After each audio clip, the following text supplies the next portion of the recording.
Hi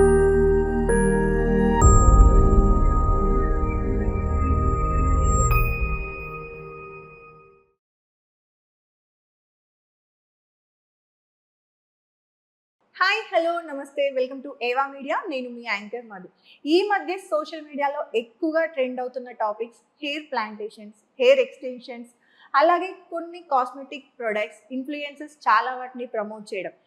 ఇవన్నీ మనం regular లైఫ్లో చూస్తూనే ఉన్నాం. వీటి వల్ల జనాలకి ఎంత లాభం ఉంది, వాటిని వాడడం వల్ల ఎంత నష్టపోతున్నారు అనేది, వీటన్నింటి గురించి కూడా ఈరోజు డీటెయిల్గా మనతో మాట్లాడడానికి స్టూడియోలో ప్లాస్టిక్ సర్జన్ డాక్టర్ వర్ణిక గారు ఉన్నారు. ఒకసారి మాట్లాడి అన్ని విషయాలు తెలుసుకుందాం. నమస్తే మ్యామ్. హలో, నమస్తే అండి. ఎలా ఉన్నారు? బాగున్నా అండి. సో ఈ మధ్య మ్యామ్ చాలా అంటే డే బై డే ఒక నెల ఒకటి ఉంటుంది అనమాట ట్రెండ్. నెక్స్ట్ మంత్ కి అది చేంజ్ అవుతుంది. కొన్ని డేస్ హెయిర్ అంటారు, కొన్ని డేస్ పర్మనెంట్ మేకప్స్ అంటారు, కొన్ని డేస్ మళ్ళీ సమ్మర్ వచ్చింది కాబట్టి ఇప్పుడు సన్ స్క్రీన్స్ అని, స్కిన్ కి సంబంధించిన ప్రొడక్ట్స్ అని అంటూ ఉన్నారు అనమాట. సో ప్రెసెంట్ హాట్ టాపిక్ అయితే హెయిర్. అవును, హెయిర్ ఎక్స్టెన్షన్స్ అని, లేదంటే హెయిర్ ప్లాంటేషన్ చేయించుకోవడం కానీ, వీటన్నింటి గురించి మనం సోషల్ మీడియాలో ఎక్కువగా మన సో కాల్డ్ ఇన్ఫ్లుయెన్సర్స్ లేదా పెద్ద పెద్ద సెలబ్రిటీస్ ప్రమోట్ చేస్తూనే ఉన్నారు. సో ఇవన్నీ ఎంతవరకు మంచిది? సో ఫస్ట్ ఆఫ్ ఆల్ మనం తెలుసుకోవాల్సింది ఏంటంటే అండి, ఈ హెయిర్ ప్యాచెస్ అయినా, విగ్స్ అయినా కానీ, హెయిర్ వీవ్స్ అంటారు, ఇవన్నిటికీ మెయింటెనెన్స్ అనేది చాలా ఉంటుంది. చాలామంది ఏమనుకుంటారంటే మనం ఒకసారి పెట్టేసుకుంటే ఇంకా అది లైఫ్ లాంగ్ ఉంటుంది, దాన్ని ఏం చెయ్యక్కర్లేదు అని. కానీ దేనికైనా మనం ఎవ్రీ మంత్, ఇప్పుడు మనకి క్లీనప్స్ ఎట్లా ఉంటాయి, కార్ వాషెస్ ఎట్లా ఉంటాయి, దేనికైనా మెయింటెనెన్స్ ఎలా ఉంటుందో ఈ హెయిర్ ప్యాచెస్ అనే అలాంటి వాటికి కూడా మనకి ఎవ్రీ 20 days 30 daysకి క్లీనప్, దానికి మళ్ళీ ఎడెసివ్ చేంజ్, ఇలాంటివన్నీ ఉంటాయన్నమాట. లేదు అంటే ఏమవుతుందంటే ఇది న్యాచురల్ హెయిర్ కాదు మనది. ఇప్పుడు మన ఓన్ న్యాచురల్ హెయిర్ అంటే మన బాడీ మెకానిజం ఉంటుందన్నమాట. దానికి డర్ట్ వస్తే క్లీన్ చేయడానికి, ఏమైనా మనకి డాండ్రఫ్ లాగా ఫ్లేక్స్ వస్తే అవన్నీ నార్మల్ చేయడానికి. కానీ ఇవన్నీ already they are synthetic hairs. అంటే హ్యూమన్ హెయిర్ అయినా కానీ వాటిని మనం సింథటిక్గా అటాచ్ చేస్తున్నాం. సో అలాంటప్పుడు దే కాంట్ సెల్ఫ్ క్లీన్, వాటికి మళ్ళీ గ్రోత్ ఉండదు. సో అలాంటి టైంలో దాని మీద డస్ట్ లేకపోతే ఏమైనా మనకి అంత చెత్త అట్లా బిల్డప్ అవుతూ పోతుంటే మనకి స్కాల్ప్ ఇరిటేషన్ రావడము, నార్మల్ హెయిర్స్ కూడా పడిపోవడము, ఇలాంటి సైడ్ ఎఫెక్ట్స్ చాలా ఉంటాయి అన్నమాట. ఓకే, సో దీని వల్ల కూడా మనకి సైడ్ ఎఫెక్ట్ అనేది డెఫినెట్. బట్ మన ప్రమోటర్స్ మాత్రం ఏంటంటే మనం వన్ టైం జనరల్ ఎలా ఉంటది, ఫస్ట్ టైం వాళ్ళు ప్రమోషన్ చేయడానికి వెళ్ళినప్పుడు వాళ్ళు చేయించుకుని మాత్రమే చూస్తారు. మీరు ఇలా చేయించుకోండి, సో కాల్డ్ ఇక్కడ ఇది ఒకటి ఉంది, ఇక్కడ క్లినిక్ లో వస్తే చేస్తారు, ఇంత చాలా ఫ్రీగా చేస్తారు, అమౌంట్ తక్కువ ఉంటుంది, లైక్ సో చాలా రకాలుగా ప్రమోట్ చేస్తూ ఉంటారు. బట్ ఆఫ్టర్ దట్ దాని తర్వాత మళ్ళీ మల్టిపుల్ టైమ్స్ వెళ్ళాల్సి వస్తుంది, ఇదంతా ప్రాసెస్ ఉంటుంది అని చెప్పరు. యాక్చువల్లీ మీకు ఒక ఇంట్రెస్టింగ్ కేసు చెప్తాను మధు. దట్ నా దగ్గర ఒక పేషెంట్ వచ్చారు, ఆయనకి హెయిర్ వీవ్ను హెయిర్ ప్యాచ్ చెప్పారనమాట. సో ఆ హెయిర్ ప్యాచ్ అనే దానికి మనకి ఒక ఎడెసివ్ ఉంటుంది, అంటే గ్లూ లాంటిది ఉంటుంది. సో హెయిర్ షేవ్ చేసుకుని అక్కడ గ్లూ పెట్టి ఆ ప్యాచ్ అతికించుకోవాలి. కానీ ఆయనకి పాపం ఇట్లాగా పోస్ట్ కేర్ ఎట్లా చేయాలి, మంత్లీ ఇలా వాష్ చేసుకోవాలి అనేది చెప్పలేదు వాళ్ళు. ఫాలో అప్ చేయలే కనుక ఆ గ్లూ తోటి ఆయనకి రియాక్షన్ వచ్చి మొత్తం స్కాల్ప్ రెడ్ అయిపోయింది. అండ్ అన్ఫార్చునేట్లీ ఏమైంది అంటే ఆ ఉన్న చుట్టూ హెయిర్స్ కూడా మొత్తం పడిపోయాయి. సో ఆయన మా దగ్గరికి వచ్చేసరికి ఆయనకి హెయిర్ ట్రాన్స్ప్లాంటేషన్ చేయాలన్నా కానీ ఆ ఉన్న ఏరియా కూడా పాడైపోయింది అనమాట. సో ఫస్ట్ దానికి ట్రీట్మెంట్ ఇచ్చి ఒక 4 to 6 months ఆ స్కాల్ప్ మీద ఉన్న రెడ్నెస్, ఇరిటేషన్ అదంతా తగ్గించాక then we could go head with transplantation. కానీ అప్పటికి కూడా నేను చెప్పినట్టు చుట్టుపక్కల హెయిర్స్ పడిపోయాయి కనుక నార్మల్ వ్యక్తికి మనం ఎంతవరకు చేయగలుగుతామో ఆయనకు ఓన్లీ 50% చేయగలిగాము. సో రీసెంట్గా చూసుకుంటే ఇన్స్టాగ్రామ్లో కొన్ని వీడియోస్ వచ్చాయన్నమాట. ఈ డాండ్రఫ్ వల్ల కూడా జాగ్రత్త తీసుకోకపోతే స్కాల్ప్ మొత్తం కూడా పాడైపోయి దాని వల్ల కూడా బ్రెయిన్కి కూడా లేదంటే జనరల్ నర్వ్స్కి ఎఫెక్ట్ అయ్యే ఛాన్స్ ఉందని ఈ మధ్య కొన్ని కేసెస్ డాక్టర్స్ కొంతమంది పోస్ట్ చేయడం జరిగింది. నిజంగా ఇలాంటి కేసెస్ వస్తాయా? సో అంతవరకు ఉండదండి. కానీ మనకి మెయిన్ ప్రాబ్లం ఎవరిలో వస్తుందంటే, ఇప్పుడు డయాబెటిక్స్ ఉంటారు, అంటే షుగర్ పేషెంట్స్. అలాంటి వాళ్ళలో ఏమవుతుందంటే, ఇప్పుడు మనం స్కాల్ప్ కేర్ తీసుకోలేదనుకోండి, జనరలీ ఇలాంటివి డాండ్రఫ్ చాలా మందిలో ఫంగల్ ఇన్ఫెక్షన్ తోటి వస్తుందన్నమాట. సో నార్మల్ ఇమ్యూనిటీ ఉన్న వాళ్ళకి ఏమవుతుందంటే మన బాడీయే దాన్ని కాస్త కౌంటరాక్ట్ చేసి మనం షాంపూస్తో వాటితోటి దాన్ని టేక్ కేర్ చేయగలుగుతాం. కానీ షుగర్ ఉన్న వాళ్ళలో ఇమ్యూనిటీ అనేది తక్కువ ఉంటుంది. అండ్ షుగర్ లెవెల్స్ ఎక్కువ ఉన్నాయంటే అందరికీ తెలుసు ఇన్ఫెక్షన్ అనేది ఎక్కువ అవుతుంది. సో అలాంటి వాళ్ళల్లో రిపీటెడ్గా ఇట్లాగా డాండ్రఫ్ వస్తుంది, ఫంగల్ ఇన్ఫెక్షన్ అవుతుందంటే మన స్కిన్ లేయర్ మీద మొత్తం పస్ లాగా ఫామ్ అవడం స్టార్ట్ అవుతుందన్నమాట. సో ఒక్కసారి అట్లాగా పస్ ఫామ్ అయ్యి అది స్ప్రెడ్ అవ్వడం స్టార్ట్ అయింది అంటే they can go in to further complications. Sepsis అంటాము. సెప్సిస్ అంటే మనకి ఆ పస్సు ఓన్లీ ఆ ఏరియాలో కాకుండా బాడీ లోపలికి వెళ్ళిపోవడము, లేదు అంటే బ్లడ్లోకి వెళ్ళడము, ఇలాంటివి ఫర్దర్గా సివియర్ కాంప్లికేషన్స్ రావచ్చు. ఇలాంటి కేసెస్ ఏవైనా మీ వరకు వచ్చాయి? ఇప్పటి వరకు ఒకటి వచ్చిందండి. అది కూడా ఎందుకు అంటే వాళ్ళు కూడా పాపం ఇలాగ డాండ్రఫ్కి ఏదో ఆయుర్వేదిక్ ఆన్లైన్ ఏదో థెరపీ ఉంది అని చూసి వాడారు.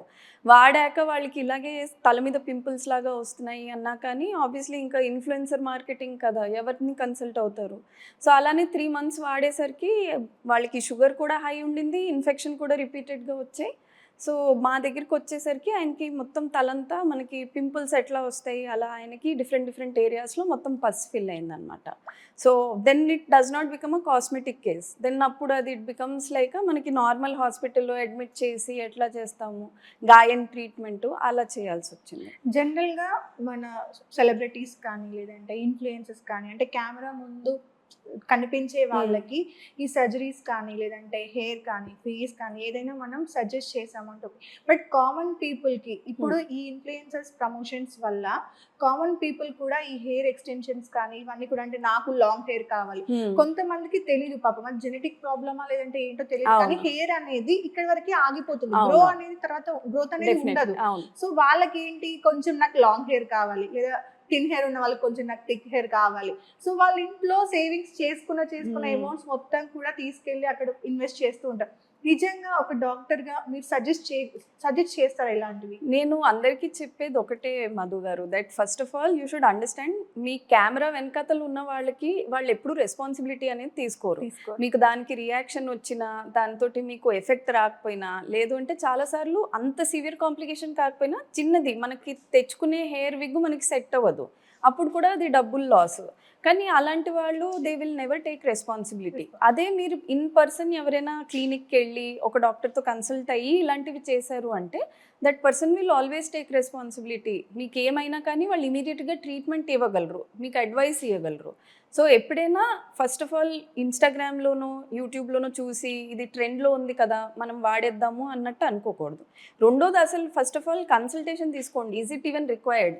మీరు చెప్పినట్టు ఇప్పుడు చాలామంది ఈవెన్ నార్మల్ హెయిర్ ఉన్న వాళ్ళు కూడా ఇన్ఫ్లుయెన్స్ అయిపోయి చూసి ఓ ఇది ట్రెండ్లో ఉంది లాంగ్ హెయిర్ ఉండాలి అనేసి కూడా కొనేసుకుంటున్నారు. సో అవసరం లేని వాళ్ళు కూడా they are doing it unnecessary. ఒక డాక్టర్గా అంటే జనరల్గా హెయిర్కి సంబంధించి మీరు ఎలాంటి జాగ్రత్తలు చెప్తారు? అంటే జనరల్గా అది ఫుడ్ విషయంలో కానీ లేదంటే ఆయిల్స్ ఎక్కువ, మనం జనరల్గా ఫస్ట్ హెయిర్ అనగానే మనకు గుర్తొచ్చేది డిఫరెంట్ టైప్స్ ఆఫ్ ఆయిల్స్. ఒకప్పుడు చూసుకుంటే అసలు ఎలాంటి ఆయిల్స్ లేవు, ఏమీ లేవు, న్యాచురల్గా అసలు అలా వదిలేసేవారు. బట్ తర్వాత కోకోనట్ ఆయిల్ అని లేదంటే మనం చిన్నప్పటి నుండి కూడా జనరల్గా అందరికీ తెలిసింది మనమ్మలు వాళ్ళమ్మలు చెప్పి కూడా కోకోనట్ ఆయిల్, సో అందులో కూడా కల్తీలు ఉన్నాయని తెలుసు. బట్ ఇప్పుడు ఇందాక మీరు చెప్పినట్టుగా ఆయుర్వేదిక్ ఆయిల్స్ అని లేకపోతే ఈ ఆయిల్స్ వాడండి, మందర పూలు అవి ఇప్పుడైతే ఇన్స్టాగ్రామ్ లో అసలు ఇంకా కొంత ఫాలోవర్స్ రావాలి అంటే మెయిన్ టాపిక్ ఏంటి, హెయిర్ స్కిన్ తీసుకుంటే సరిపోతుంది. తీసుకొని దానిపైన ఒక 10-15 రకాల ఐటమ్స్ అన్ని కూడా ఓపెన్ గా చెప్పాలంటే బగారా ఐటమ్స్, బిర్యానీ ఐటమ్స్ అన్నింటినీ కూడా ఆయిల్ లో మరిగించేసి మీరు ఆయిల్ రాస్తున్నారు. బట్ డాక్టర్స్ దగ్గరికి వెళ్తే ఏంటంటే ఆయిల్ అనేది 2-3 hours కంటే ఎక్కువగా అసలు హెయిర్ కి ఉంచకూడదు అని చెప్తూ ఉంటారు. సో ఒక డాక్టర్ గా అసలు మీరేం చెప్తారు హెయిర్ కి? సో ఫస్ట్ ఆఫ్ ఆల్ అయితే అండి ఇలాంటివన్నీ ట్రెండ్స్ తోటి ఫాలో అవ్వద్దు. బికాజ్ మనకి అసలు ఎక్కడి నుంచైనా వస్తుందంటే దాంట్లో కాంపోనెంట్స్ ఉన్నాయి ఏంటి, ఇంగ్రీడియంట్స్ అసలు మీరు చెప్పినట్టు కరెక్ట్వా, కెమికల్స్ ఉన్నాయా, లేకపోతే ఏమైనా కలరింగ్ ఏజెంట్స్ ఉన్నాయా, ఇవన్నీ మనకి ఐడియా ఉండదు. మీకు అంతగా కావాలంటే ఇంట్లోనే సింపుల్గా ఆయిల్ ప్రిపేర్ చేసుకోవచ్చు, అదే వాడండి. ఎందుకంటే మనకి ఎప్పుడైనా ఆయిల్ ఏదైనా కొంటున్నారు ఏ ప్రోడక్ట్ అయినా అంటే ఫస్ట్ ప్యాచ్ టెస్ట్ చేయాలి. ప్యాచ్ టెస్ట్ చేశాకే మీకు ఇరిటేషన్ రావట్లేదు, అక్కడ హెయిర్ థిన్నింగ్ అవట్లేదు అంటే then you should use it. Secondly ఇప్పుడు ఒక ఇన్ఫ్లుయెన్సర్కి ఇది పనికి వచ్చింది, వాళ్ళకి ఇది యూస్ఫుల్ అయింది, వాళ్ళకి రిజల్ట్ వచ్చిందంటే it is not compulsory that మీకు కూడా అదే 100% బెనిఫిట్ ఇస్తుంది అని. సో ఎప్పుడైనా దాని గురించి రీసెర్చ్ చేసుకున్నాకే వాడండి. అండ్ మీరు ఇంకొక మంచి పాయింట్ చెప్పారు, దట్ అందరికీ ఏమనిపిస్తుంది నూనె రాసుకొని మనం నైట్ అంతా పడుకోవాలి దెన్ హెడ్ బాత్ చేయాలి అని. అలాంటిది అస్సలు చేయకూడదు. ఎందుకంటే మనం ఇప్పుడు వాడే ఆయిల్ క్వాలిటీ ఎలా ఉంటుందో అవన్నీ కూడా మనకి తెలీదు. సో మనం హెయిర్ మీద స్కాల్ప్ మీద ఆయిల్ పెట్టేసుకుని పడుకుంటే జనరలీ పడుకున్నప్పుడు తిరుగుతున్నాము, లేదు అంటే హెయిర్ ఎక్కడ కోమ్ కరెక్ట్గా చేయట్లే అంటే మళ్ళీ ఆ హెయిర్ లూజ్ అయ్యి పడిపోయే ఛాన్స్ ఉంటుంది. ఇంకోటి ఇంత లాంగ్ పెట్టాము హెయిర్ ఆయిల్ని అంటే మన చుట్టూ ఉన్న డస్ట్ ఇవన్నీ కూడా దాంతో క్యాచ్ అయ్యి మళ్ళీ డాండ్రఫ్ వచ్చే ఇష్యూస్ ఇట్లాంటివన్నీ కూడా వస్తాయి అన్నమాట. దానికి మనం రెగ్యులర్ గా ఎవ్రీడే బెడ్షీట్ ఆ, మార్చము. అవును, exactly. రిపీటెడ్ గా హెడ్ బాత్ చేసినా సరే బెడ్షీట్ కి కానీ పిల్లోకి కానీ ఉండి మళ్ళీ మన హెయిర్ కి రావడం వస్తుంది. హెయిర్ ఆయిల్ అనేది మెయిన్గా స్కాల్ప్ న్యూట్రిషన్కి వాడతాము, లేకపోతే హెయిర్ కలరింగ్ ఆర్ నార్మల్ ఉన్న వాళ్ళకి కూడా మనకి హెయిర్ న్యూట్రిషన్కి అది మ్యాక్సిమం టు మ్యాక్సిమం 1 hour చాలండి. దానికంటే ఎక్కువ మీరు వాడినా కానీ it will not do much. So అందుకే ఈ ఫ్యాక్ట్స్ అన్నీ ఫస్ట్ తెలుసుకోండి and which hair oil suits you అలాంటిదే వాడండి.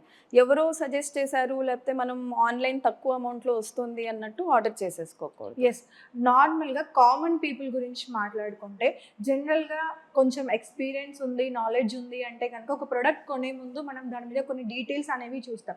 బట్ కామన్ పీపుల్కి వచ్చేసరికి ఇంకా విలేజెస్లో ఉన్న వాళ్ళకైనా సరే ఈ ఏదైతే సోషల్ మీడియా ఉందో దాని ద్వారానే చూసి నేమ్ చూసి కొనేస్తారు. బట్ వాళ్ళ వరకు ఇప్పుడు ఉన్న ఈ వీడియోస్ కానీ ఇంటర్వ్యూస్ కానీ లేదంటే ఒక డాక్టర్ చెప్తున్నారంటే డెఫినెట్గా ఒక సెకండ్ ఆగి చూస్తూ ఉంటారు. సో ఏదైనా ఒక ప్రోడక్ట్ కొనాలి అంటే వాళ్ళు ఏం ఫాలో అవ్వాలి? ఫస్ట్ ఆఫ్ ఆల్ అసలు ఇంగ్రీడియంట్ లిస్ట్ చూడండి. అంటే అన్నిటి మీద ఆయుర్వేదిక్ అని రాసుంది అంటే నిజంగానే ఆయుర్వేదిక్ ప్రొడక్ట్స్ అనేవి ఉండవు. సెకండ్ ఆఫ్ ఆల్ కలర్డ్ హెయిర్కి లేదు అంటే ఇప్పుడు కొంతమందికి మీరు చెప్పినట్టు జెనెటిక్ హెయిర్ లాస్ ఉంటుంది, అలాంటి వాళ్ళకి అన్ని టైప్ ఆఫ్ ప్రొడక్ట్స్ పనికిరావు. థర్డ్ థింగ్ మోస్ట్ ఇంపార్టెంట్లీ ఏంటి అంటే ఇప్పుడు ఎవరైనా అంటున్నారు దట్ మీరు ఇది వాడితే 100% మీకు గ్రోత్ వస్తుంది అంటే that is compulsory a bluff. ఎందుకంటే మనకి ఏ ప్రోడక్ట్ అయినా 100% హెయిర్ గ్రోత్ మళ్ళీ ఇయ్యలేదు. సో ఫస్ట్ ఆఫ్ ఆల్ ఏదైనా వాడుతున్నారు అంటే ప్యాచ్ టెస్ట్ చేయండి. సెకండ్ ఆఫ్ ఆల్ పక్కన అట్లీస్ట్ ఎవరితోనైనా కన్సల్ట్ అయ్యి చేయండి. మీ జనరల్ డాక్టర్ ఉన్నా కానీ వాళ్ళతో అయినా ఒకసారి చూపించుకొని ఇది మనకి పనికి వస్తుందా లేదా. అండ్ అసలు ట్రెండింగ్ ఉన్న ప్రొడక్ట్స్ కంటే మీకు టెస్టెడ్ ప్రొడక్ట్స్ ఏమి ఉన్నాయి అంటే మీ ఇంట్లో చిన్నప్పటి నుంచి ఏం వాడుతున్నారో అవే కంటిన్యూ చేస్తే ఎప్పటికైనా బెటర్.